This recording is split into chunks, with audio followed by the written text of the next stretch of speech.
하심으로 우리 수요일 저녁 예배 하나님께 올려드리도록 하겠습니다.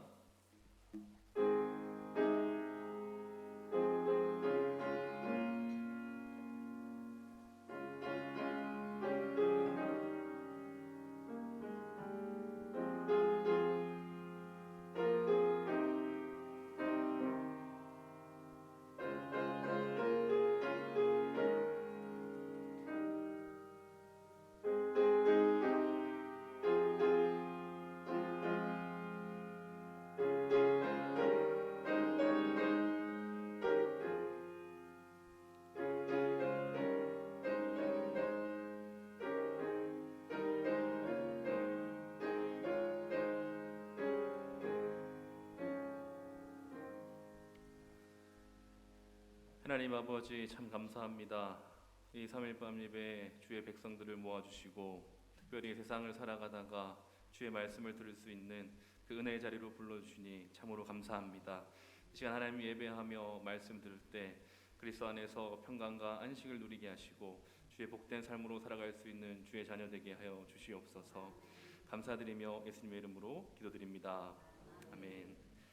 찬송가 310장입니다. 주보에 410장으로 제가 통일 찬송가 생각해서 했는데 310장 우리 찬양하도록 하겠습니다.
권사님 기도하시도록 하겠습니다.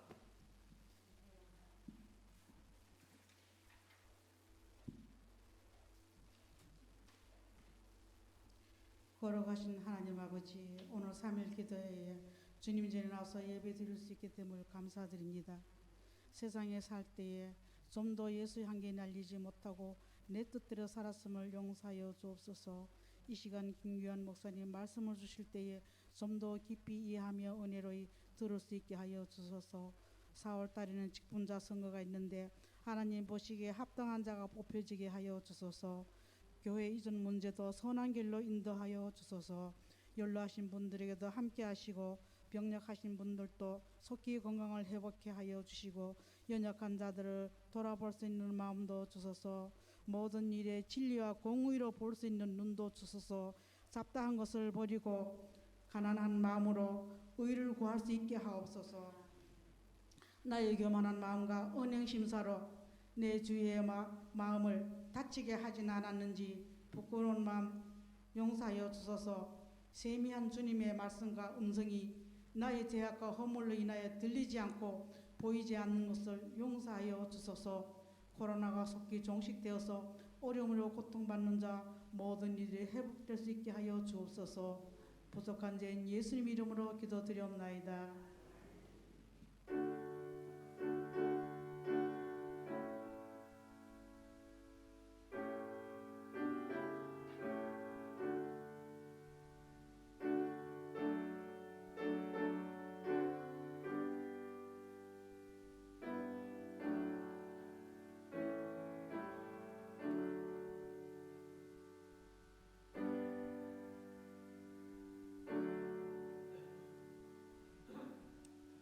오늘 하나님께서 우리에게 주시는 말씀은 여호수아서 24장입니다.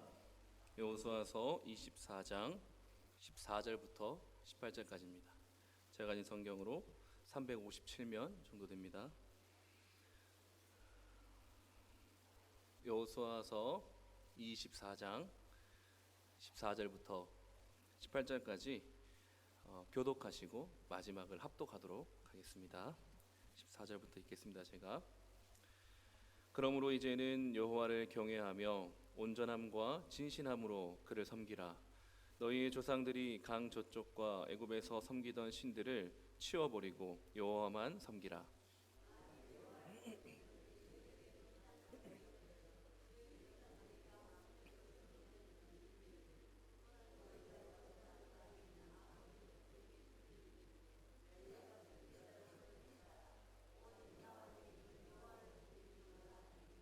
백성이 대답하여 이르되 우리가 결단코 여호와를 버리고 다른 신들을 섬기기를 하지 아니하오리니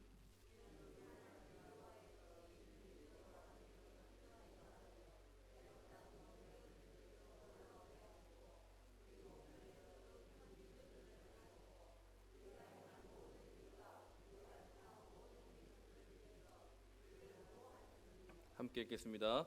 여호와께서 또 모든 백성들과 이 땅에 거주하던 아모리 족속을 우리 앞에서 쫓아내셨음이라. 그러므로 우리도 여호와를 섬기리니 그는 우리의 하나님이시미니이다 하니라. 아멘.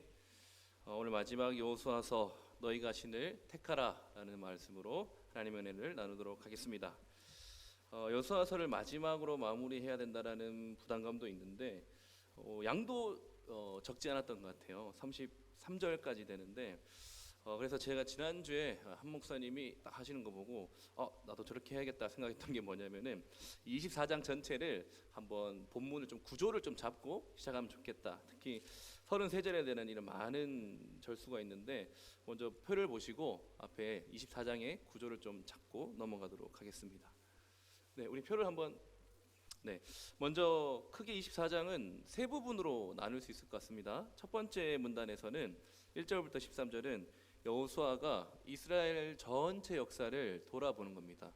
누구의 관점으로 보냐면은 지금 여호수아의 관점으로 이스라엘 백성 전체 역사를 창세기부터 돌아보는 회고의 역사를 1절부터 13절을 하게 되고, 두 번째는 그렇게 이스라엘 역사를 회고한 다음에 이스라엘이 마지막으로 여호수아 24장에서 하나님과의 언약을 다시 한번 갱신하는, 다시 한번 언약을 확인하고 다시 한번 결단하고 갱신하는 시간을 갖습니다. 오늘 읽었던 본문도 그리고 그 유명한 오직 나와 내 집은 여호와를 섬기겠다라고 말했던 그 부분도 이 중간에 있는 두 번째 문단에 있습니다. 그리고 마지막에는 상대적으로 좀 절수가 적습니다. 여호수아와 요셉과 엘르아살이 매장당하는 그런 장면이 있는데 이렇게 세 가지로 오늘 전체 한번 차근차근 살펴보도록 하겠습니다. 다음 먼저 1절부터 13절에 대한 구조를 제가 다시 한번 표로 가져와 봤는데 다음 표를 한번 볼까요? 이거는 1절부터 13절까지 첫 번째 문단을 이스라엘 백성들을 회고할 때 여호수아가 어떻게 회고를 하는지 좀 다시 적어봤습니다. 1절은 배경입니다. 배경. 그리고 2절부터 4절까지는 창세기 족장 시대를 여호수아가 돌아봅니다. 그리고 5절부터 7절까지는 출애굽 광야 시대를 돌아보고요. 그리고 8절부터 13절은 각각 요단 동편과 서편 이렇게 가나안 정복 시대를 살펴봅니다. 그래서 2절부터 13절까지 이 12절을 아주 여호수아가 창세기부터 시작하는 이 오경의 역사를 그냥 한 12절 만에 압축적으로 이제 얘기를 합니다. 그래서 한번 차근차근 한번 살펴보도록 하겠습니다. 먼저 1절을 한번 보실까요? 1절을 보면은 배경이 됩니다. 배경이 어디에서 누가 누구에게 이런 것들이 드러나죠. 장소를 보면은 세겜에 모였었습니다. 세겜에서 이스라엘 장로들과 수령들과 재판장들과 관리들, 그리고 1절에서는 나오지 않지만 2절까지 보면은 모든 백성에게, 그러니까 이스라엘 전체 백성에게 지금 여호수아가 세겜에서 이제 마지막 어떤 고별 설계 마지막 유언처럼 하고 있다는 거죠. 그래서 이제 세겜이라는 것을 조금 더 이제 살펴봤으면 좋겠는데 기억나시는 분이 있는지 모르겠어요. 8장 할 때 우리 에발산과 그리심산 사이 세겜에서 축복과 저주를 이제 선포하면서 언약을 갱신했던 기억나시죠? 그거는 이제 모세가 명령한 거예요. 모세가 이제 느보산에 죽으면서 자기를 못 들어가니까 너희가 가나안 땅에 들어가거든 우리가 받았던 그 언약을 다시 한번 세겜에서 갱신할 필요가 있다. 축복과 저주를 선포해라. 이렇게 해서 그 말에 따른 거였죠. 그 자리에 다시 왔습니다. 이스라엘 백성들이 그 골짜기에 울려 퍼졌던 아멘 아멘이라고 울려 퍼졌던 그 장소에 다시 와서 언약을 다시 한번 갱신하는 거죠. 그것만으로도 의미가 있는 것 같아요.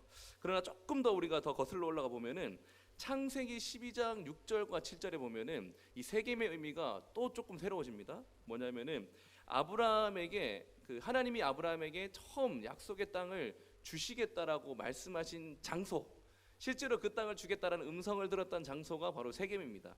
지금 앞에 보시면은 아브라함이 그 땅을 지나 세겜 땅 모래 상수리 나무에 이르니 그때에 가나안 사람이 그 땅에 거주하였더라.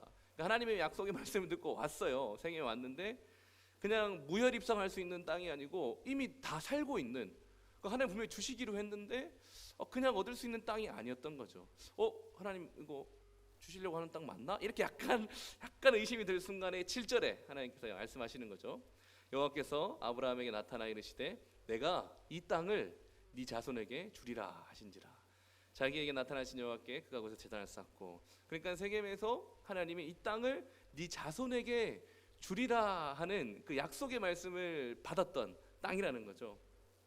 그래서 이제 수백 년이 지나서 약속의 땅에 대한 약속을 받은 그곳에서 그 언약을 아브라함 언약부터 시작했으니까 그 언약을 이제 갱신하는, 그래서 여호수아 24장은 여호수아서를 마무리하는 장이기도 하지만 학자들마다 오경 전체를 마무리하는 장이구나 24장이. 왜냐하면 그 약속이 어떻게 이루어졌는지를 또 갱신하면서 보여주고 있기 때문입니다. 자, 그렇게 이제 세겜에서 그렇게 의미 있는 장소에서 여호수아가 이제 쫙 돌아보기 시작하는 겁니다. 어디서부터 시작하니까 2절 한번 보세요. 2절의 중반부터 보면은 옛적에 너희의 조상들 곧 아브라함의 아버지 나홀의 아버지 데라가 강 저쪽에 거주하여 다른 신들을 섬겼으나, 그러니까 옛적 우리 조상들이 강 저쪽에 메소포타미아 적이죠. 강 저쪽에 거주하면서 다른 신들을 섬겼다라고 되어 있습니다. 이거는 여호수아가 처음으로 밝히는 내용이에요. 우리의 조상들이 아브라함과 그 데라가 우상을 섬겼다라는 내용이 성경에서 실제로 여호수아서가 처음 이제 밝히고 있는 거죠. 그리고 나서 이제 성경을 조금씩 지나오다 보면은 이스라엘 백성들의 조상들이 실제로 족장들이 다른 신들을 섬겼을 수도 있겠다라는 어떤 힌트 같은 구절들이 있긴 있습니다. 라헬이 라헬이 라반의 아버지 라반의 집에서 도주 나올 때 그 집안의 수호신을 가지고 나오잖아요. 드라빔을 가지고 훔쳤던 것도 그렇고, 그리고 창세기 35장 2절에서도 보면은 야곱이 베델로 다시 올라가려고 합니다. 35장 2절에 보면은 그때 다시 그 엘베델이라고 이름 붙였던 그 순간에 다시 올라갈 때 이렇게 얘기합니다. 야곱이 이에 자기 집안 사람과 자기와 함께한 모든 자에게 이르되 너희 중에 있는 이방 신상들을 버리고, 너희 중에 있는 이방 신상들을 버리고라고 이제 얘기하고 있습니다. 그렇게 촉구했다는 거죠. 그렇게 이 우리의 조상들이 옛적부터 우상들을 섬겼다라는 것들을 일단은 분명하게 시작하고 깔고 있다는 거죠. 그런데 이제 3절에 보면은 그러나 하나님께서 아브라함을 이끌어 가나안 온 땅을 두루다니게 하고 씨를 번성하게 하여 이삭을 주었다. 그리고 이삭에게는 야곱과 에서를 주었죠. 근데 한 가지 좀 특이한 거는 에서는 세일산을 소유로 주었다라고 되어 있는데, 여기 4절에 보시면은 야곱과 그의 자손은 소유로 받은 게 없어요. 그래서 4절 자체만 보면은 에서는 뭐라도 받았는데 야곱과 그의 자손은 못 받은 거예요. 실제로 이스라엘 자손은 왜 못 받았지? 의아할 수 있는데 이 말을 듣고 있는, 이 여호수아의 회고의 말을 듣고 있는 이스라엘 입장에서는 여기에 대해서 전율할 수밖에 없는 거예요. 왜냐하면은 그 땅에 실제로 들어와서 지금 이 말을 듣고 있는 자들이 누굽니까? 바로 자기들이잖아요. 그러니까 하나님이 이스라엘 백성 입장에서는 야곱과 그의 자손 애굽으로 갔다라는 게 뭔가 하나님이 좀 왜 이렇게 안 대해주시지? 이게 아니라 하나님의 섭리 가운데서 지금 우리가 그 땅을 차지하고 있구나라는 것들을 이제 여기에서 깨닫게 되는 거죠. 자, 그다음에 이제 5절부터 7절까지 보면은 출애굽 광야 시대를 이제 돌아보게 됩니다. 여기는 아주 간단합니다. 모세와 아론을 보내서 내가 애굽에 재앙을 내렸다. 그리고 또 한 가지는 추격해오는 애굽의 군대를 홍해에 내가 다 매장시켰다라고 얘기하고 많은 날을 광야에서 거주하였다라고, 광야에 대한 언급이 아주 짧게 나타나지만 그래도 광야 가운데 하나님 먹이시고 입히시고 보호하셨다는 것들을 다 기억하고 있는 세대들 아닙니까? 그리고 이제 어떻게 되냐면은 이제 요단 정복 시대, 가나안 정복 시대로 넘어오는 겁니다. 8절부터 10절은 요단 동편을 먼저 얘기하고 있거든요. 보면은 요단 동편에 아모리 족속과 싸워 그들의 너희 손에 넘겨주어 멸절시켰으며 너희가 그 땅을 점령했다. 그러니까 이 아모리 족속과 싸웠다라는 게 요단 동편에 바산한 옥과 아모리 왕 시혼, 기억나시죠? 옥과 시혼에 대해서 승리를 신 그 하나님을, 그 은혜를 주신 하나님을 찬양하고 있는 것이고, 또 하나 이제 발람의 저주를 듣지 않고 오히려 발람이 너희를 축복하였다. 발락이 이제 발람을 통하여서 뭔가 저주를 선포하려고 했는데 하나님께서 그것을 막으셨다는 거죠. 그리고 나는 발락의 손에서 너희를 건져내었다라고 얘기를 하고 있습니다. 계속해서 하나님이 이스라엘 백성들에게 베풀어 주신 은혜들을 설명하고 있고, 그것이 11절과 13절에서도 요단 서편으로 넘어와서도 여전히 이어지고 있습니다. 요단강을 건넜습니다. 그러니까 가나안 7 족속들이 너희와 싸우려 했으나 내가 그것들을 다 너희 손에 넘겨주었다. 11절. 그리고 한 가지 좀 약간 이제 해석하는 데 있어서 난점인 12절을 한번 보실까요? 내가 왕벌을 보내어 아모리 족속의 2 왕을 쫓았다. 너희 칼이나 활로 쓰기같이 한 것이 아니다라고 이제 얘기를 하죠. 왕벌에 대해서는 3가지 견해가 있습니다. 3가지 견해. 첫 번째 견해로는 이 왕벌이 비유와 은유로서 그 당시에 그 아모리 족속의 2 왕들이 가졌던 공포, 두려움을 상징한다. 그러니까 내가 왕벌을 그 아모리 족속에게 보냈다라는 것은 하나님께서 그 아모리 족속 가나안 땅 사람들에게 공포와 두려움을 느끼게 하셨다. 이렇게 이제 비유와 은유로 보는 견해가 있고, 또 2번째는 뭐냐면은 그 당시에 애굽의 바로 왕의 어떤 마스코트 심볼이라고 해야 되나요? 그 바로를 상징하는 이미지가 바로 이 왕벌이었다는 거예요. 그래서 이제 바로가 가나안 땅을 점령하는 데 있어서 어떤 역할을 했다. 이제 이렇게 보는 견해가 있는데 사실은 근거가 좀 부족해요. 왜냐하면 실제적으로 뭐 성경 외적으로도 그렇게 했다라는 자료가 없어서 그냥 바로의 어떤 상징적인 이미지가 왕벌은 맞는데 그 바로가 이스라엘이 정복 전쟁하는데 도움을 줬다는 기록이 없어요. 그래서 그냥 상징으로 좀 그치게 되는 것 같고, 3번째는 뭐냐면은 문자 그대로입니다. 문자 그대로 하나님께서 어마어마한 왕벌을 보내가지고 요단 동편을 쑥대밭으로, 이제 아모리 2 왕을 쑥대밭으로 만들었다라고 된다라고 이제 말하는 것인데, 두 번째만 빼면은 사실은 어느 것을 선택하더라도 괜찮아요, 사실은. 그런데 더 자연스러운 것을 선택해 본다면은 비유적으로 하나님께서 그들에게 공포와 두려움을 느끼게 하셨다가 가장 자연스러워 보입니다.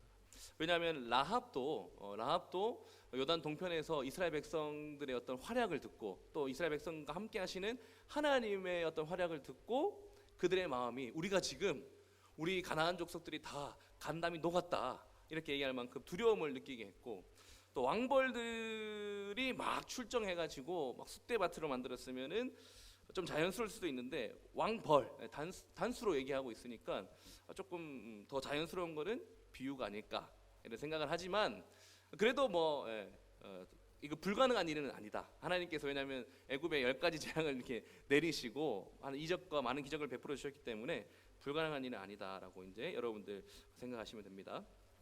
그리고 나서 마지막 이제 13절에는 너희에게 줬다라고 얘기합니다. 너희에게 줬다. 수고하지 아니한 땅을 줬고 건설하지 아니한 성읍을 줬고 그리고 심지 아니한 포도원과 감람원의 열매를 너희가 먹을 수 있게 내가 줬다라고 이제 얘기를 하고 있습니다. 그러니까 지금 그들이 가지고 있는 모든 것이 다 하나님으로부터 받았다라는 것을 이제 얘기를 하고 있는 거죠. 이것도 이제 신명기 6장의 말씀이 성취입니다. 하나님께서 분명히 가나안 땅에 들어가기 전에 신명기 6장 10절에서 11절 이렇게 얘기했어요. 너희가 그 땅에 들어가거든 너희가 심지 않은, 너희가 세우지 않은, 너희가 건축하지 않은 아름다운 땅에서 너희가 먹고 너희가 심지 않은 그 소출을 거두면서 먹고 마시게 될 것이다라고 약속을 해주셨는데 그게 이루어진 것이죠. 그렇게 이제 1절부터 13절까지 아주 빠르게 여호수아가 이제 아주 오경에 대한 내용을 빠르게 이제 요약하면서 정리를 했습니다. 여러분, 그렇다면 결국 이 여호수아가 그동안 이스라엘의 전체 역사를 좀 회고하면서 말하고자 하는 것이 무엇일까요? 결국에 말하고 싶은 것은요, 이스라엘 전체 역사 가운데 베풀어 주신 하나님의 은혜를 말하고자 하는 겁니다. 2절을 한번 보시면 아까 전에 우리가 다 봤겠지만 2절부터 시작하는 족장 시대에서는 이스라엘의 조상이 되는 그들이 다른 신들을 섬겼다라는 것으로부터 시작하는데, 분명히 그렇게 시작했는데 이것을 끝맺음하는 13절에서는 결국에는 그 모든 땅을 선물로 받았다라는 것으로 끝을 내고 있습니다. 그러니까 이스라엘 백성 지금 세겜에 모여 있어서 이 얘기를 듣는 이스라엘 백성들 입장에서는 우리가 여기까지 와서 이 땅을 차지한 거는 처음부터 받을 자격이 없는 자들을 불러주시고 인도하여 주신 하나님의 은혜의 결과다라는 것을 지금 역사를 회고하면서 이스라엘 백성들에게 이게 딱 머리에 이제 주지시키는 겁니다. 완전 새기게 만드는 거죠. 그리고 나서 이제 본론이라고 얘기할 수 있죠. 이렇게 역사를 다 회고하면서 대서사실 써가면서까지 하나님의 은혜를 얘기한 이유가 바로 14절과 28절부터 이어지는 다음 문단에서 무언가를 진행하기 위해서죠. 다시 한번 표를 좀 볼까요?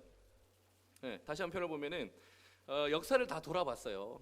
다음에는 이제 이스라엘이 하나님의 언약을 다시 확인하고 결단하면서 이것을 갱신하는 그런 언약식을 다시 하게 됩니다. 먼저 1절에서 13절까지 이런 하나님의 어떤 전역사적인 하나님의 은혜에 대해서 올바른 반응이 뭐냐라고 하면은 바로 다른 신들을 버리고 오직 유일하신 하나님만을 따르는 것. 이것이 이제 언약을 갱신하고 확인하는 것의 핵심적인 내용인데, 이것을 갱신하기 앞서서 우리가 그렇게 하나님만을 섬기고 따르는 것이 마땅하지 않겠냐. 왜냐하면은 역사적으로 봐도 이런 하나님 없지 않느냐. 우리에게 이렇게 자격 없는 자들을 불러주셔서 이런 은혜를 주신 하나님에게 우리가 충성을 맹세하는 것이 마땅하지 않겠느냐. 그런 이제 약간 밑밥을 까는 역사적인 회고였습니다. 자, 언약의 갱신에 대한 것도 한번 빠르게 좀 살펴보도록 하겠습니다. 자, 14절을 한번 보면은 그러므로 이제 여호와를 경외하며 온전함과 진실함으로 섬기라라고 얘기합니다. 그러니까 다른 신들은 치워버리고 여호와만을 섬기라. 온전함과 진실함으로 섬기고 여호와만 섬기라라고 이제 얘기를 합니다. 온전함이라는 거는 이제 흠이 없고 완전하고 온전하다라고 얘기하는 거예요. 그리고 이제 진실함을 말 그대로 진실 또는 전심, 충실, 성실 이런 식으로 다양하게 번역이 되는 단어입니다. 그러니까 온전과 진실함으로 섬기라는 것은 너의 전심을 다해서 너의 모든 것을 다해서 하나님만 섬기라라고 이제 이렇게 얘기를 하고 있는 겁니다. 여호수아가 왜 지금 이렇게 얘기를 여호와만 섬기라고 얘기하고 있는 걸까요? 지금 이스라엘 백성들이 저기 조상들이 강 저쪽부터 섬겼던 신들부터 시작해서 가깝게는 애굽에서 섬겼던 신들이 지금 있기 때문이에요. 이스라엘 애굽에서 섬겼던 신들을 한번 볼까요? 레위기 17장 7절입니다. 그들은 전에 음란하게 섬기던 숫 염소에게 다시 제사하지 말 것이니라. 이는 그들이 대대로 지킬 영원한 규례니라. 숫 염소에게 제사를 하고 있었다라는 것이 드러났고, 또 신명기 32장 16절과 17절입니다. 신명기 32장 16절과 보면은 그들이 다른 신으로 그의 질투를 일으키며 가증한 것으로 그의 진노를 격발하였도다. 그 다음 17절은요, 그들은 하나님께 제사하지 아니하고 귀신들에게 하였으니, 여기서 나와있죠. 곧 그들이 알지 못하던 신들, 근래에 들어온 새로운 신들, 너희 조상들이 두려워하지 아니하던 것들이로다. 이스라엘 백성들이 애굽에서부터 또 섬기던 신들이 있었던 거예요. 순 염소나 또 알지 못하던 귀신들과 알지 못하는 신들에게, 이렇게 이제 멀게는 저기 우리 조상들이 섬기던 신들부터 시작해가지고 가깝게는 여기 애굽에 있었을 때의 신들, 그리고 15절을 보시면은 지금 아모리 땅에 아모리 족속의 신들, 지금 거주하고 있는 가나안 땅에 있는 신들까지 얘기하는 거예요. 결국 뭘 얘기하는 거냐면은 이 백성들이 우상을 버린 적이 단 한 번도 없었다라는 것을 지금 여호수아가 얘기해주고 있는 것입니다. 그래서 15절에 더욱더 이렇게 얘기하는 거죠. 여호와를 섬기고 싶지 않다면, 너희가 여호와를 섬기고 싶지 않다면은 너희가 섬길 다른 신을 오늘 택하라. 오직 나와 내 집은 여호와를 섬기겠다. 이렇게 얘기하는 거죠. 그렇게 너희가 우상을 함께 섬기고 있다면, 너희가 그렇게 여호와를 섬기고 싶지 않다면은 너희가 섬길 신을 택하라고 얘기하는 거예요. 지금 여호수아는 뭐라고 얘기하냐면은 중간지대가 없다라고 얘기하는 거예요. 중간지대가 없다라는 거예요. 하나님을 선택하든지 아니면은 하나님을 섬기는 게 좋지 않아 보이거든 다른 신을 선택하라고 얘기를 하는 겁니다. 대신 중간지대는 없다라는 거죠. 지금 이스라엘이 여호수아로부터 누구에게 충성을 바칠 것인가 선택하라는 요청을 받고 있습니다. 우리에게는 이게 좀 자연스러울지 모르겠지만 그 당시의 어떤 문화나 풍습을 보면은 이거는 사실 이해할 수 없는 권면입니다. 왜냐하면 이방 민족들을 포함한 그 당시의 모든 풍습들은 모든 신들을 수용할 수 있는 그런 풍습이었고, 딱히 누군가 한 편의 신을 선택할 필요가 없는 거예요. 근데 어떤 한 신만 섬긴다? 이건 굉장히 좀 비효율적이고, 어떻게 보면 그 당시에는 굉장히 어리석은 거죠. 어리석은 선택인데, 그 당시의 세계관 자체가 다신론이고 모든 것들을 수용할 수 있는 거예요. 개인이나 민족이 취사 선택을 하고 많으면 많을수록 좋은 거예요. 물론 주로 섬기는 신이 있죠. 주신이라고 얘기하는. 그렇지만 그 모든 신들을 같이 함께 섬기는 것이 전혀 문제가 되지 않았다는 거예요. 그런데 지금 이스라엘 백성들에게 그 선택을 요구하고 있다라는 거죠. 그에 대한 이제 백성들의 대답은 뭡니까? 16절에 우리가 결단코 여호와를 버리거나 다른 신들을 섬기지 않겠다. 아주 단호하게 얘기했거든요. 결단코 여호와를 버리거나 다른 신들을 섬기지 않겠다. 아주 이렇게 단호하게 얘기했는데 나중에 한번 보세요. 왜 그렇게 대답할 수 있었냐면은 17절과 18절 보세요. 우리 하나님께서 종살이하던 애굽에서부터 지금까지 쭉쭉쭉쭉쭉 우리를 인도하신 분 아니냐. 우리가 감히 어떻게 그분을 버리고 그분을 떠나겠느냐. 이거 보면은 이제 여호수아의 그 역사를 회고하는 설교가 약간 효과가 있었던 것 같아요. 맞아. 애굽에서 종살이하던 우리를 살리시고 인도하시고 여기까지 오게 하신 분, 그 선물로 주신 분 하나님인데, 우리가 어떻게 그 하나님 떠나냐고. 우리 그렇지 않는다라고 이제 분명하게 얘기하고, 마지막에 우리도 나와 내 집은 여호와를 섬기겠다 했는데, 우리도 여호와를 섬기리니 그는 우리 하나님이십니다라고 이제 얘기를 하는 거죠. 오늘 본문이 여기까지였죠. 제가 성경 봉독한 게 18절. 근데 이제 19절을 보면은 아주 충격적인 반응이 나옵니다. 여호수아의 반응이 아주 충격적인데, 뭐라고 얘기하냐면은 우리 19절을 같이 한번 읽어볼까요? 19절 우리 한번 같이 한번 읽어보도록 하겠습니다. 시작.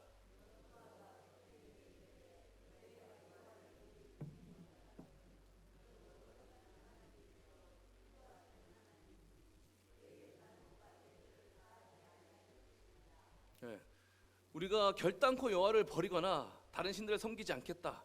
그 하나님 여호와, 그 하나님 여호와가 우리의 하나님 여호와다라고 얘기했는데 여호수아가 너희는 결단코 여호와를 능히 섬기지 못할 것이다. 아니 자기가 얘기했던 그 2절에서 13절에 나타난 그 하나님을 인정하고 섬기겠다고 결단했는데 여호와는 그렇게 여호수아는 그렇게 못할 것이다라고 이제 말합니다. 이렇게 말하는 이유가 뭐냐면은 지금 이스라엘 백성들이 너무 쉽고 가볍게 결단하고 있다는 겁니다. 여러분들의 결단으로 말미암아, 이스라엘의 결단으로 말미암아 앞으로 실제적인 위험이 있을 수도 있는데 너희가 이 모든 것들을 생각하고 깊이 생각하고 비용을 계산하고 그렇게 결단한 것이냐라고 이제 물어보는 거죠. 여호수아가 이렇게 충격적이고 또 냉정하게 말할 수 있는 이유가 바로 19절에 나타난 하나님의 본성 때문이에요. 하나님의 본성. 두 가지 하나님의 본성이 나오는데 첫 번째로는 거룩하신 하나님이라고 나옵니다. 그리고 두 번째로는 하나님은 질투하시는 하나님이라고 나옵니다. 이 두 가지 특성은 뭐냐면은 다 이 두 가지 모두가 하나님과 다른 이방신을 구별짓게 만드는 하나님만이 가지고 있는 본성을 얘기하는 거예요. 그 당시 어떤 신들도 거룩을 요구한다거나 질투하지 않았던 거예요. 근데 여호와 하나님은 다르다는 거죠.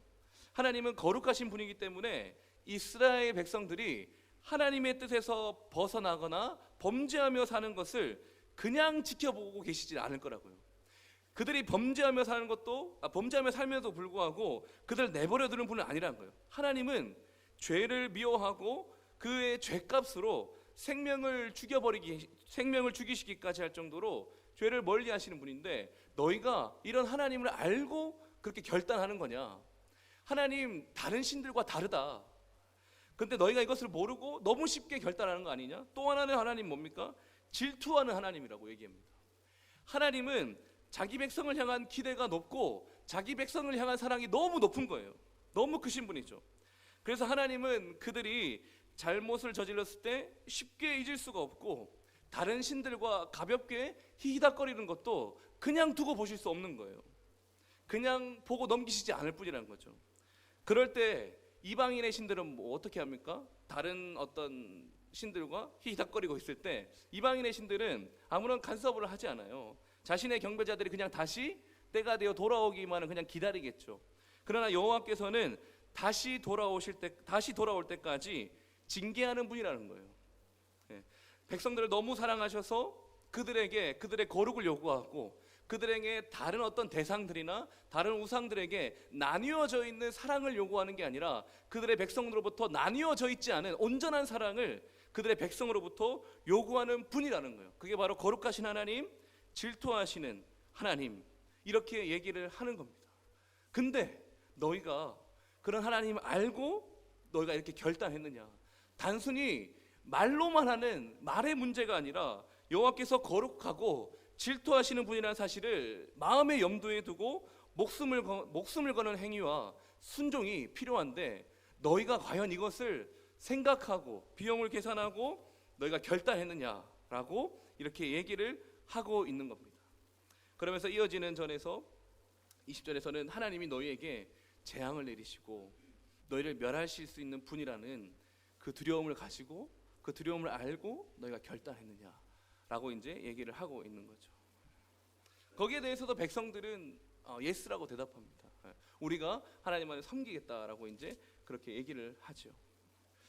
그러면서 이제 여호수아가 더 나아갑니다. 하나님이 어떤 분인 줄 알고 또 그 결단의 무게를 알려준 여호수아는 멈추지 않고 더 나아가서 무엇을 요구하냐면은 여러분들 한 명 한 명 스스로 각자가 증인이 될 것을 요구하는 거죠. 너희가 증인이 되어라라고 요구를 합니다. 여기서 이제 증인이 된다라는 것은 어떤 것을 의미하냐면은 언약을 맺은 당사자가 있는데 증인은 제3자잖아요, 그죠? 보통 언약의 두 당사자가 있고 증인이 이제 딱 중간에 이제 증인을 서는 거죠. 근데 이 증인의 역할이 뭐냐면은 이 두 당사자 중에 어떤 한 편이 그 언약적 의무를 또는 언약을 어겼을 때, 그 약속을 어겼을 때 그 어긴 당사자를 향해서 기소하는 역할을 증인이 하는 겁니다. 두 A와 B가 이제 약속을 지켰는데 B가 그 약속을 어겼어요.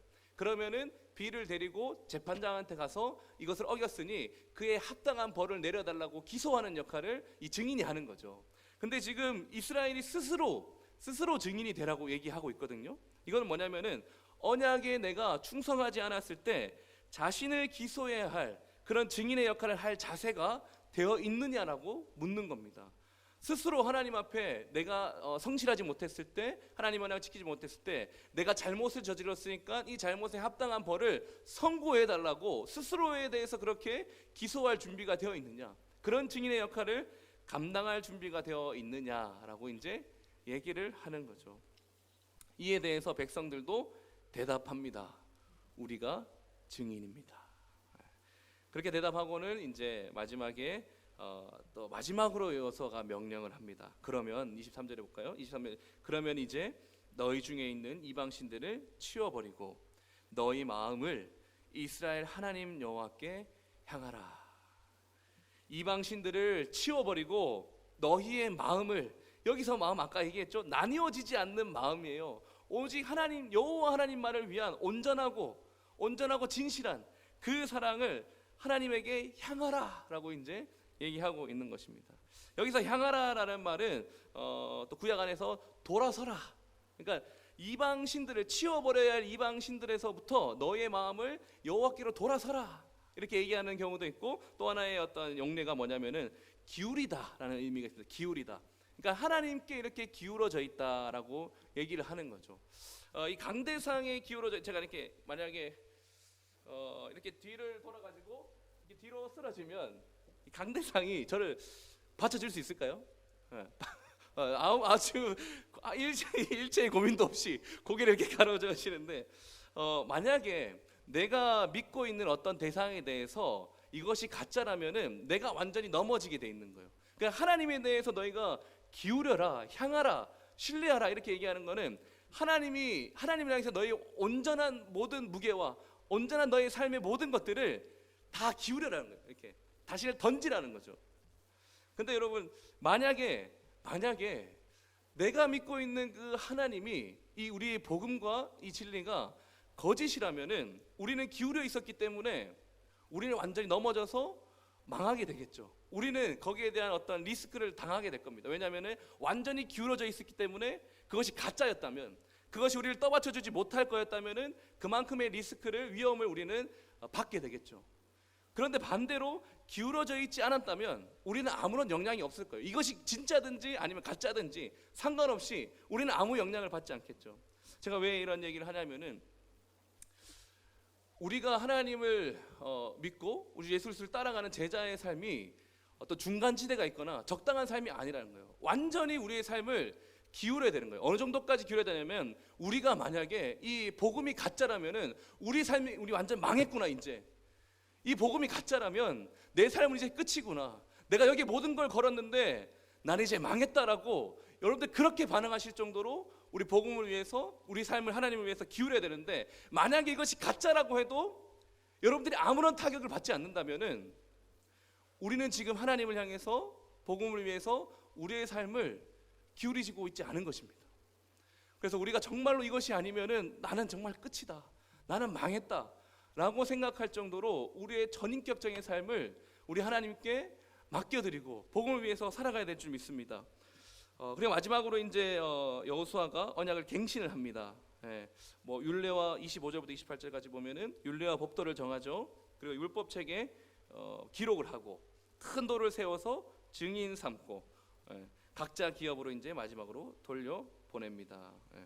이렇게 여호수아가 이제 언약 갱신, 왜냐하면은 다 그렇게 하겠다라고 대답을 했기 때문에, 결단을 했기 때문에 이제 다시 돌려 보냅니다.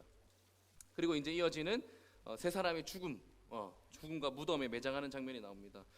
이것들을 좀 빠르게 좀 살피면은 29절과 31절은 여호수아를 매장하고 32절은 요셉을, 33절은 엘르아사를 매장합니다. 근데 이제 이 세 사람이 매장되는 과정을 한번 자세히 보세요. 이 세 사람이 매장되는 시신은 모두 각자가 자기 기업으로 받은 곳에 묻혔다라고 되어 있습니다. 30절에 보면은 여호수아는 그가 유산으로 받은 딥나세라에, 그리고 요셉은 32절에 야곱이 돈 주고 산 땅이죠. 그 땅은 세겜의 장사가 되는데 나중에 그것이 요셉의 기업이 되었다라고 얘기하고, 그리고 엘르아살은 33절에 보니까 그의 아들 비느하스가 유산으로 받은, 이 세 사람의 어떤 해골이 매장이 되는데 다 각자가 기업으로 받은 곳에 묻히게 됩니다. 이것을 통해서 알 수 있는 게 무엇입니까? 아브라함부터 시작해서 모든 시대 가운데 역사하신 하나님의 약속이 어느 정도 성취되었다는 걸 얘기하고 있는 거예요. 하나님의 은혜 가운데 이것이 다 성취되었구나. 하나님께서 신실하셔가지고 그의 백성들에게 그 약속을 다 지키셨기 때문에, 그렇게 지키셨기 때문에 기업으로 얻은 땅에서 평안하게 장사될 수 있었다라고 얘기를 하는 것이죠. 그래서 이제 여호수아서를 마지막 마무리하는 이 장을 하나님의 약속과 복이 어느 정도 이루어지고 성취되었기 때문에 오경의 1차적인 어떤 성취도 이렇게 마무리하는 장으로 이제 볼 수 있습니다. 자, 이렇게 해서 이제 전체 내용을 다 살폈습니다. 보통 제가 이제 적용을 하면은 세 가지로 합니다. 세 가지로 이제 딱딱 적용하는데, 오늘은 한 가지만 하려고 합니다. 한 가지만 좀 집중적으로 하려고 하는데, 본문이 길거나 시간이 없어서 그런 거 아닙니다. 내일 특세기 때문에 좀 일찍 돌아가야 되기 때문에 그런 것 때문에 아닙니다. 왜냐하면은 오늘 여호수아 24장이 단 하나의 중심 메시지를 아주 일관되고 아주 명백하게 전달하고 있기 때문입니다. 바로 우리에게 갚을 수 없는 은혜를 베풀어 주신 여호와 하나님만 섬기라는 것입니다. 이것을 아주 역사를 회고하는 것부터 시작해서 아주 의도를 가지고 촘촘하게 우리에게 갚을 수 없는 은혜를 베풀어 주신 여호와 하나님만 섬기라는 거예요. 여기서 중요한 것은 뭡니까? 여호와 하나님만 섬기라는 것입니다. 제가 처음 수요예배 설교할 때 여호수아 8장이었어요. 아간의 죄를 처리하고 난 다음에 아이성 전투를 나아가야 될 그 이스라엘 백성들에게 하나님 어떻게 역사하셨는가 라고 했을 때 제가 한 가지 확신이 있었다고 말씀드렸잖아요. 8장 1절에 두려워하지 말고 놀라지 말고 올라가서 그것을 차지해라 라고 말씀하셨던 8장 1절의 내용을 이 설교 시간에 들려드리는 것이 제가 설교를 준비하면서 들었던 확신이었어요. 근데 24장을 준비하면서는 분위기가 좀 달랐던 것 같아요. 약간 어떤 확신을 주고 위로하면서 격려하고 가라 이런 분위기보다는 마치 세겜에 모여있는 백성들에게 마지막 권면을 해야 하는 여호수아가 되어서, 또는 여호수아와 같은 심정이 되어서 우리 성도들에게 하나님을 선택할 것들을 촉구해야 된다라는 생각이 좀 들었습니다. 그래서 여호와 하나님을 섬기지 못하게 하는 우상들을 구체적으로 여러 가지가 있겠지만 제가 단 하나 우리 우상을 좀 살펴보려고 하는데, 먼저 우상이 뭐냐라는 것부터 조금 접근해야 될 필요가 있는 것 같습니다. 성경은 이제 우상을 얘기할 때 우상의 어떤 기원이나 우상의 어떤 시작을 얘기할 때 보면은 주로 어떤 일관되게 사용하는 형용사가 있어요. 우상에 대해서 붙는 형용사가. 그게 뭐냐면은 바로 부어 만든 우상이라거나 아니면은 아로 새긴 우상. 이 두 가지 형용사를 보통 일관되게 우상의 어떤 시장이나 기원을 얘기할 때 보통 많이 붙입니다. 이것은 뭐냐면은 우상은 사실은 정확한 실체가 없다라는 거예요. 사실은 우상은 실체가 없고 그냥 아로 새긴 우상이고 만든 거다라고 얘기하는데, 그걸 이사야서 41장에 보면은 이렇게 얘기하고 있습니다.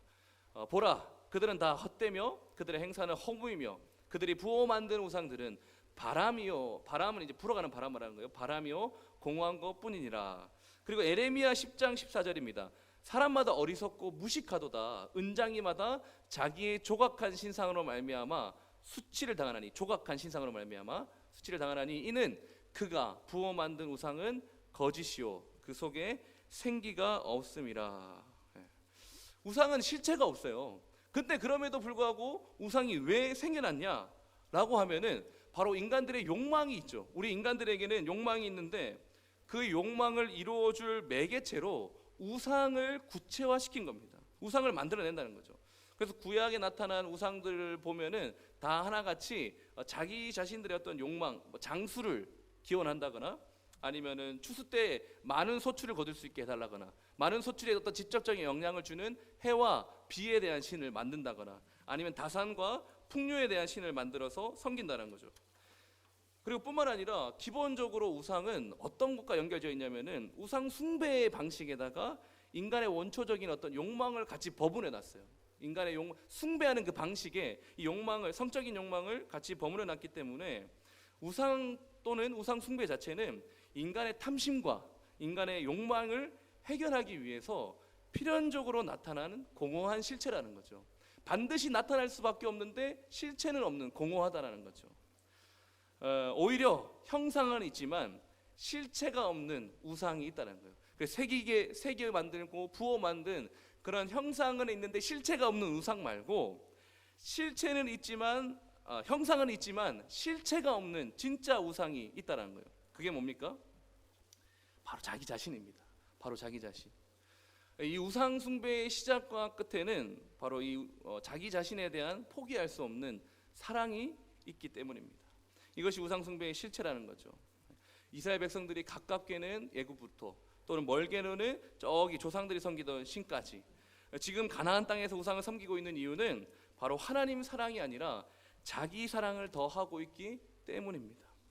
우상을 버리고 하나님만을 섬기라고 말하는 여호수아의 말, 이 24장의 말을 다르게 얘기한다면은 너희가 하나님을 사랑할 것이냐 아니면은 자기 사랑을 할 것이냐라고 묻고 있는 장입니다. 그렇다면 여러분, 우리가요 하나님을 잘 사랑하고 있는지, 하나님을 잘 섬기고 있는지, 하나님을 사랑하고 있는지, 아니면은 자기 사랑을 하고 있는지 어떻게 알 수 있을까요? 여러 가지 체크리스트가 있지만 오늘의 컨셉은 하나 아닙니까? 하나. 제가 한 가지만 얘기하려고 합니다. 오늘날 사람들이 가장 효과적이고 가장 확실하게 자기를 사랑할 수 있는 방법은 뭡니까? 바로 돈입니다. 바로 돈. 이 자기 사랑의 핵심에는 돈이 있어요. 작년 코로나 이후로 여러분들 20, 30대들이 그렇게 관심을 가지고 몰리고 있는 곳이 있는데 그게 뭔지 아십니까? 바로 주식과 부동산입니다. 20, 30대부터 이 주식과 부동산에 많은 사람들이 몰리고 있어요. 부동산은 현실적으로 소유할 수 없으니까 조금 더 효율적이고 현실적인 주식에 많은 20대, 30대들이 몰리고 있습니다. 그렇게 몰리면서 탄생한 신조어가 있는데 바로 벼락거지가 됐다는 겁니다. 벼락거지. 벼락 부자가 아니라 벼락거지가 된 거죠.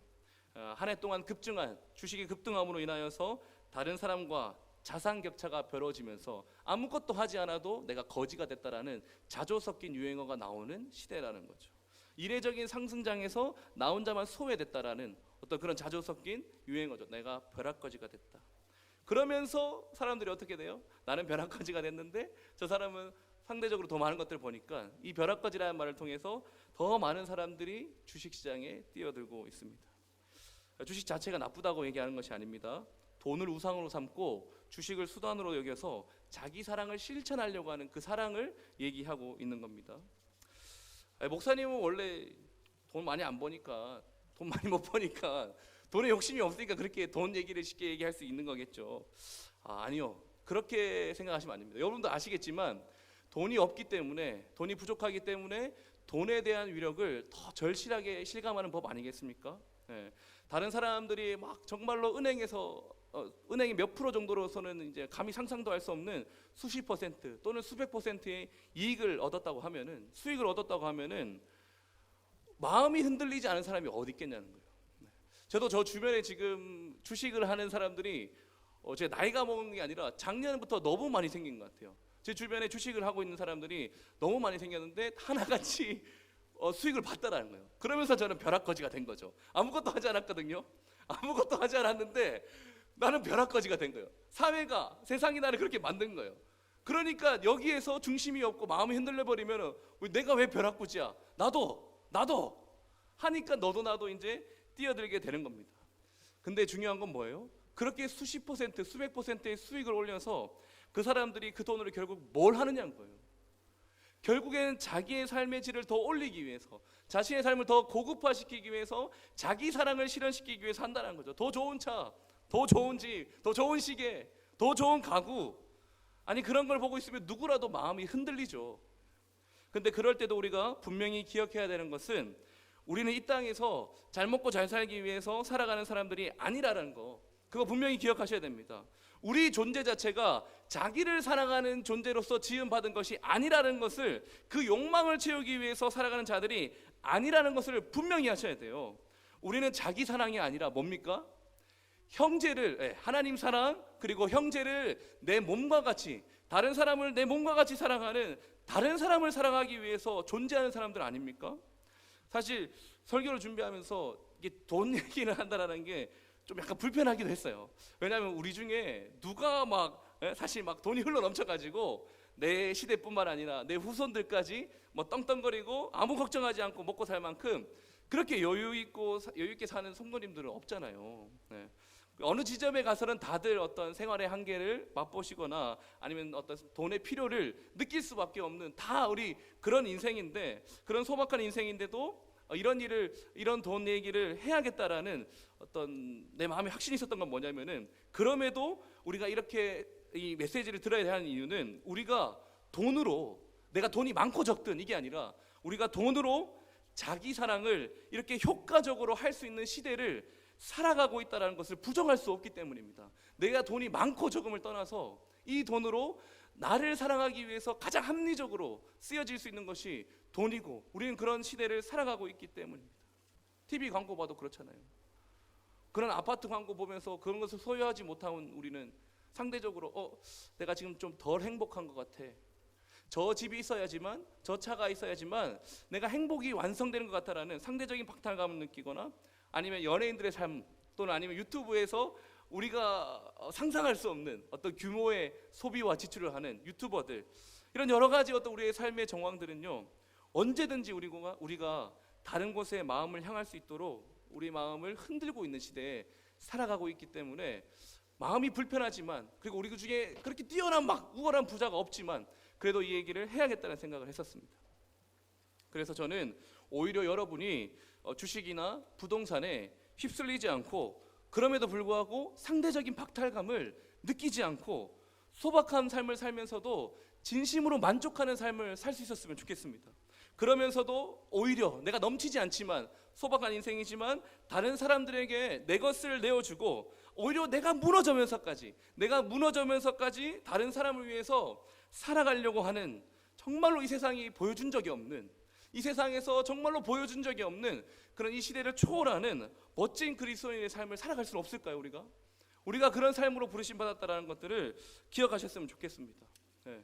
우리가 이 자본주의 시대에 돈이라는 것은요, 그냥 이런 종이 쪼가리가 아니잖아요. 그냥 종이 쪼가리가 아니라고요. 이 돈에는, 자본주의 시대의 돈에는 그 사람의 인생이 들어가 있어요. 그 사람 인생이. 그 돈이라는 것에 그 사람이 가지고 있는 재능, 그 돈이라는 것에 그 사람이 쏟아부은 시간, 재능과 시간과 에너지가 다 그 돈에 들어가고 있는 거예요. 그래서 그 사람에게 너 연봉 얼마야? 너 얼마나 벌어? 이러면은 나 얼마 벌어 하면, 이 사람이 어느 정도 재능이 있고, 그 재능을 소유하기 위해서 어느 정도의 시간을 투자했고, 어느 정도의 어떤 에너지를 투자했는지, 그 사람의 어떤 돈을 보면은 그 사람의 모든 걸 다 알 수가 있어요. 그런데 그렇게 힘들게 번 돈, 그렇게 힘들게 번 모든 것을, 내 모든 것을 투자해서 얻은 이 돈이라는 것에 이제 자기 사랑이 아니라 다른 사람을 위해서 내가 사용할 수 있는 존재가 되었다는 거죠. 그게 바로 우리가 이 세상을 자기 사랑이 아니라 하나님 사랑과 하나님을 선택하면서 살아가는 삶의 영역이 바로 그런 것 아니겠습니까? 불신자들은 10분의 1을 내면은요, 놀라 기절합니다. 10분의 1을 매달, 여러분들 10분의 1은 1년 중에 한 번은 여러분들의 월급 전부를 다 갖다 바치는 걸 얘기하거든요. 10개월마다 여러분들의 월급 전부를 갖다 바치는 거예요. 불신자들에게는 이거는 용납할 수 없는 거죠. 너무 깜짝 놀라는 거예요. 왜냐하면은 10분의 1이라는 거는 한두 호봉 차이가 아니라 한 직급 정도는 올라가야지만 얻을 수 있는 차이기 때문에 굉장히 깜짝 놀랍니다. 근데 우리는 11조뿐만 아니라 나머지도 다른 사람을 위해서 사용하는 존재라는 거예요. 다른 사람이 어렵고 다른 사람이 막 힘들면 우리 양심의 가책을 느끼는 사람들 아닙니까? 마음이 어렵잖아요. 우리 교회 안에 누군가 힘들고 어렵다고 얘기하면은 우리는 마음이 좀 힘들잖아요. 내가 뭐 많이 가졌든 적게 가졌든 떠나서 누군가 힘들다고 우리의 마음이 어렵다고, 또는 막 양심의 가책도 느끼고, 심지어 왜냐하면 우리는 그리스도 안에서 이미 이 세상 풍조를 따르지 않고 하나님이 선하시고 기뻐하시고 온전하신 그 뜻이 무엇인지를 아는 사람들이기 때문입니다. 우리는 이미 새로운 생명으로 거듭나는 사람들이기 때문입니다. 마지막으로 우리가 이렇게 살아갈 수 있는 이유는 하나님의 은혜가 너무 크시기 때문입니다. 우리가 여호수아가 이스라엘의 어떤 결단을 위해서 이스라엘 백성들에게 베풀어 주신 하나님의 어떤 은혜의 역사를 회고했다면, 오늘날 우리 성도님들이 자기를 사랑하지 않고 하나님만을 섬길 수 있도록 우리가 회고해야 할 하나님의 은혜의 역사는 무엇일까요? 개인적으로 수많은 것들이 있겠죠. 그러나 언제나 우리가 돌아가야 하는 것은 바로 예수 그리스도의 십자가 사건입니다. 그리스도의 십자가만이 우리가 우리 스스로를 사랑하는 탐욕에서 빠져 살지 않고 다른 사람을 위해서 기꺼이 살아가게 만드는 그 삶의 동력이 어디에서부터 나오냐는 거예요.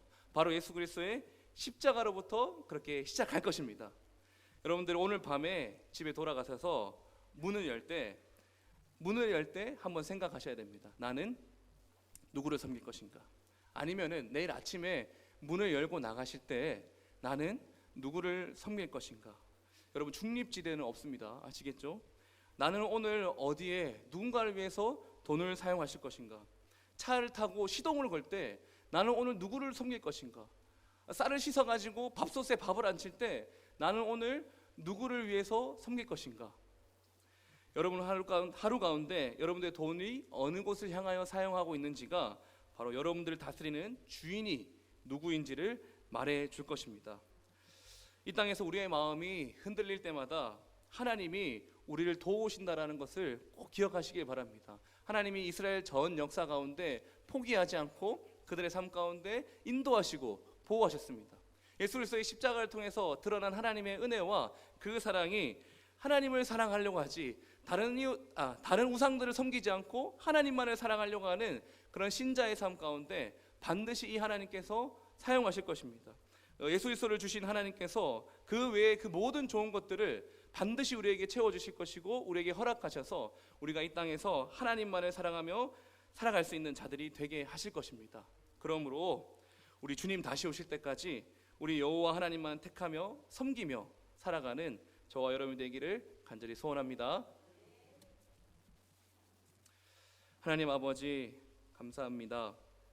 여호수아서를 마무리하면서 하나님의 크신 은혜를 한번 다시 돌아보게 해주시고, 그리고 우리가 앞으로 나아가야 할 삶의 방향들을 깨닫게 하여 주시니 참으로 감사합니다. 우리의 힘과 노력이 아니라 하나님께서 우리를 이렇게 변화시키셨으니 하나님께서 그런 삶을 살아갈 수 있도록 마땅한 힘과 능력을 주실 줄 믿습니다. 우리의 믿음으로 이 하나님 나라의 복과 서로를 사랑하는 이 충만한 삶을 누려갈 수 있는 우리의 문화의 가족들 되게 하여 주시옵소서. 감사하며 예수님의 이름으로 기도드립니다. 귀한 말씀 감사드립니다. 고난주간 특별 새벽 기도회가 금요일까지 있습니다. 많은 분들이 참여해서 함께 기도하고 계시는데 지금까지 참석하지 못하신 분들도 함께 참여해서 기도해 주시기 바랍니다. 찬송가 265장 찬양하고 기도하고 축도로 예배를 마치겠습니다.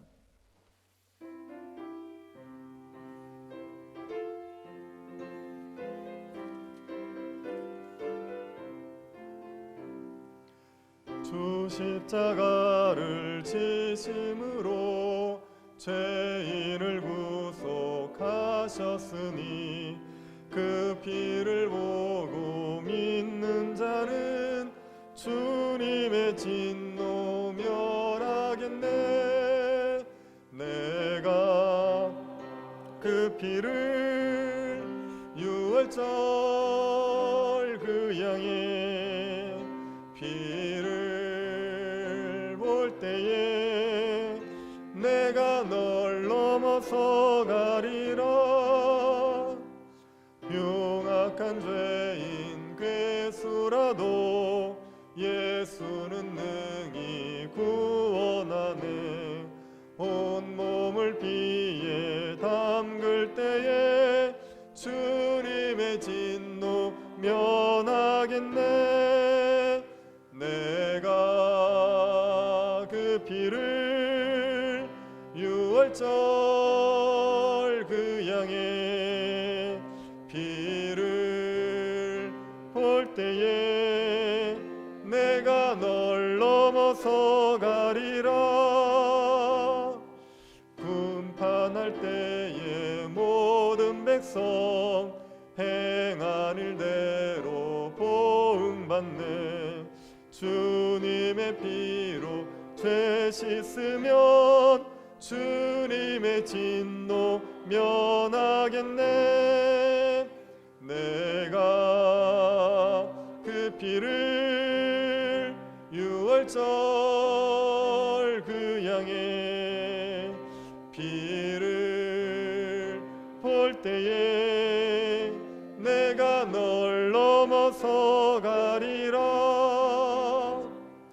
구주의 사랑 크신 은혜 보혈의 능력 의지하세.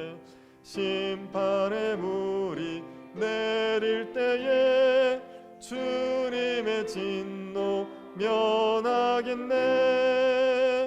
내가 그 피를 유월절 그 양의 피를 볼 때에 내가 널 넘어서 가리라.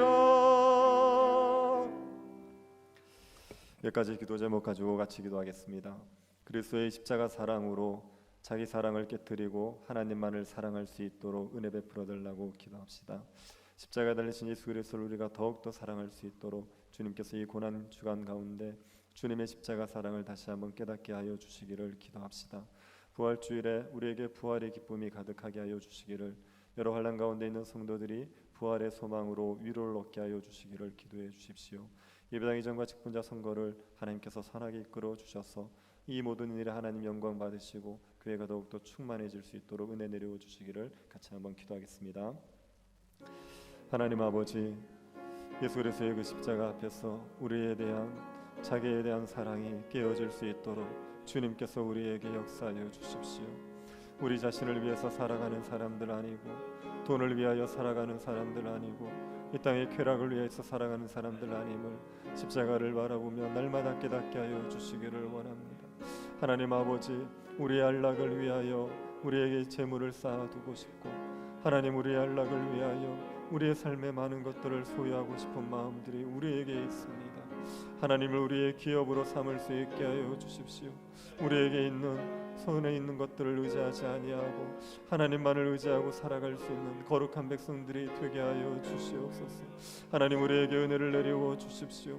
하나님 십자가의 사랑이 우리 안에 가득할 수 있도록 이 고난 중한 저희들이 기도하며 하나님의 은혜를 구할 때 우리에게 십자가에 달리신 예수 그리스도를 사랑하는 마음들이 충만하게 하십시오.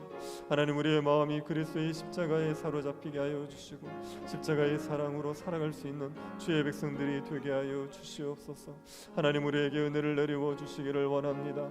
부활의 주일을 준비하고 있습니다. 하나님 무덤을 깨뜨리고 살아내신 예수 그리스도를 우리가 바라볼 수 있게 하여 주시옵소서. 십자가가 전부가 아니고 십자가가 끝이 아니고 그 너머에 있는 부활의 영광들 우리가 볼 수 있게 하여 주시기를 원하옵나이다. 부활의 소망 가지고 부활의 기쁨 가지고 땅의 것들을 위하여 살아가지 아니하고 땅의 것들을 추구하며 살아가지 아니하고 하늘의 소망을 두고 살아갈 수 있게 하여 주시옵소서. 하나님 우리에게 은혜를 내리워 주셔서 하나님께서 주시는 부활의 소망이 우리의 환난을 이겨낼 수 있는 능력이 되게 하여 주시고 소망이 되게 하여 주시기를 원하옵나이다. 하나님 아버지, 우리 가운데 주님이 주시는 그 부활의 영광이 눈에 보이듯 충만할 수 있게 하여 주시고 부활로 말미암아 우리가 매일매일을 살아낼 수 있도록 주님 도와주시옵소서. 예배당을 이전하는 문제를 선하게 이끌어 주셔서 하나님 주님이 기뻐하시는 교회가 세워지게 하십시오. 복음이 영광스러워지는 교회가 세워지게 하여 주십시오. 주님의 뜻이 이루어지는 교회가 세워지게 하여 주시옵소서. 하나님 우리에게 은혜를 내리워 주시기를 원합니다. 직분자 선거를 통하여서 세워지는 직분자들이 기뻐하며 온 교회가 기뻐할 수 있도록 저희들에게 은혜를 내리워 주시고 이 모든 일들의 교회가 충만해지는 복된 기회가 되게 하여 주시옵소서.